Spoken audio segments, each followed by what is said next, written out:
Bayangin, kamu ingin kuliah ke luar negeri. Segala keperluan keberangkatan sudah disediakan. Bahkan sampai ke negara tujuan difasilitasi apartemen dengan full fasilitas. Bahkan ketika pulang ke negara asal disediakan lapangan pekerjaan. Ini bukan cerita fiksi, tapi beneran nyata di Malaysia. Halo semuanya, perkenalkan saya Haidar Rashid, mahasiswa Universitas Al-Azhar Kairo, Mesir. Di usiaku yang sudah memasuki tahun ketiga di Mesir, aku melihat ada banyak sekali kesenjangan kehidupan diaspora yang belajar di Mesir, Indonesia, Singapura, Brunei, Malaysia, dan seterusnya. Tapi pada kesempatan kali ini aku mau fokus pada 3 perbedaan kehidupan diaspora Indonesia dan Malaysia yang ada di Mesir.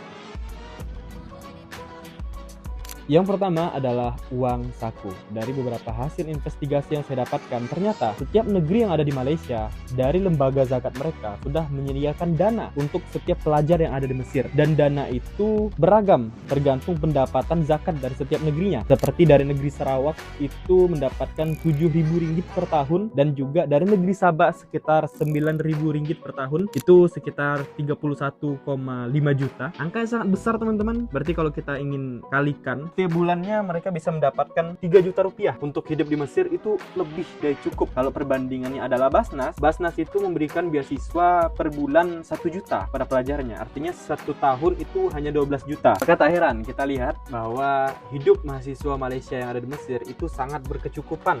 Dan jarang sekali saya dapati mereka itu nyambil atau part time. Mungkin hanya sekitar 1% saja dari total 8.000 mahasiswa Malaysia yang ada di Mesir. Baliknya, mahasiswa Indonesia dikenal sebagai seorang pekerja keras, buka bisnis di mana-mana, buka restoran di mana-mana untuk bisa memenuhi kebutuhan finansial mereka setiap bulannya.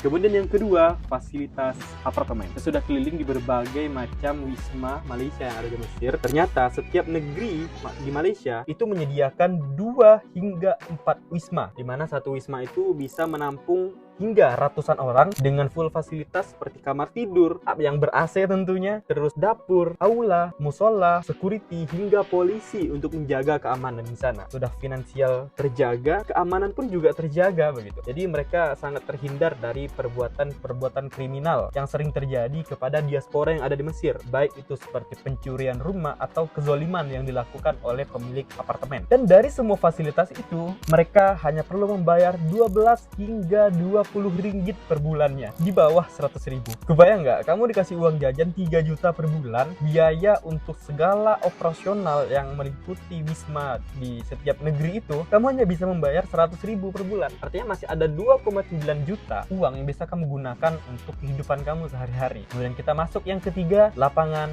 pekerjaan. Setelah fasilitas yang super mewah itu diberikan, ketika mereka pulang ke asal mereka, ke negeri tempat mereka berasal di Malaysia, mereka diberikan sebuah wadah untuk bisa bekerja, menghasilkan uang, dan mengabdi kepada negara. Tentunya ruang ini diberikan sesuai dengan kapabilitas mereka sebagai pelajar agama, seperti di Menteri Agamanya dan seterusnya. Dan ini tidak bersifat wajib teman-teman. Jadi ruang ini diberikan kepada siapapun yang mau. Asalnya mereka tidak punya ketertarikan untuk mengabdi dalam bidang itu, mereka bisa saja mengambil bidang yang lain untuk bisa mereka berkontribusi di sana. Itulah 3 perbedaan diaspora Indonesia dan Malaysia yang ada di Mesir. Next, kita mau bahas apa nih? Silahkan berikan pendapat di kolom komentar dan see you in the next video.